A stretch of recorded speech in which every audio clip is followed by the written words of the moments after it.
Any desires to do a Hamlet?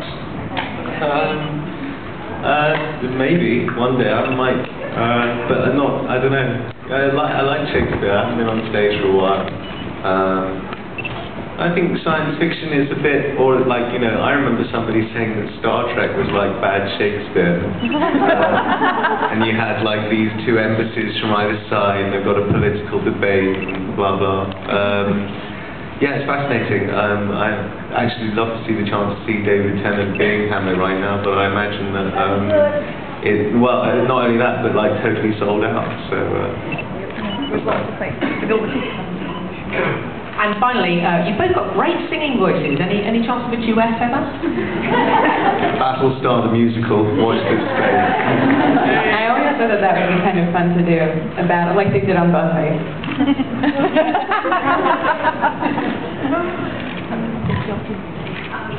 Following on from that, I have a question for James from a friend of mine who can't be here this weekend, and she said to tell you why she's not here this weekend is because she's off having a dirty weekend in Belgium. Her question on the theme of sci-fi and David Tennant and similar things, it can't escape your notice there's a rather big vacancy in the sci-fi acting world at the moment. If you got the call from Stephen Moffat saying, James, come to Cardiff, we want you to be the next Doctor Who, what would you say? I think it would be like that radio phone-in hoax line. It would be like actually a guy from Canada who rang up Sarah Palin and pretended to be Nicolas Sarkozy. So yeah, no, time travel. It's not. It's that on some level the parts are similar in my mind. Not that they are at all, but I have been a doctor, professor, whatever in a sci-fi drama. Being Doctor Who is not the right idea for me right now. Sorry. Maybe, but I mean, they could cast maybe a female Doctor Who. A real kick-ass female Doctor Who. Katie, we've heard from both you and Samo about goofing around on the set, and I think a lot of us here have heard about Nathan Fillion and the sort of pranks that he tends to play on his co-stars. So, what actually happened when you two were working together?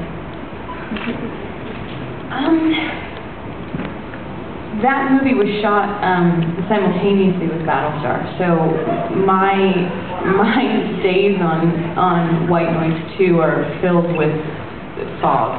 I don't really remember much. It was also the paint episode with Callum, so it was all, I was going from White Noise, Nathan dying, crying, then paint scene with Callum keep running. Like, you know, it was a complete mess. He is a prankster, but the one thing I have to say is that he got me to quit smoking. So he told me a story that was so hard to hear about, and I can't remember who it was about. It was a family friend of his who had ultimately passed away from smoking, and he told me the entire story of her diagnosis with cancer to the end, and I couldn't smoke after that. I was like, oh my God. Anyway, I miss it though. So good. And the funny story he told you was? Yeah, there's no but there's no funny story. Nathan is a very, very good guy.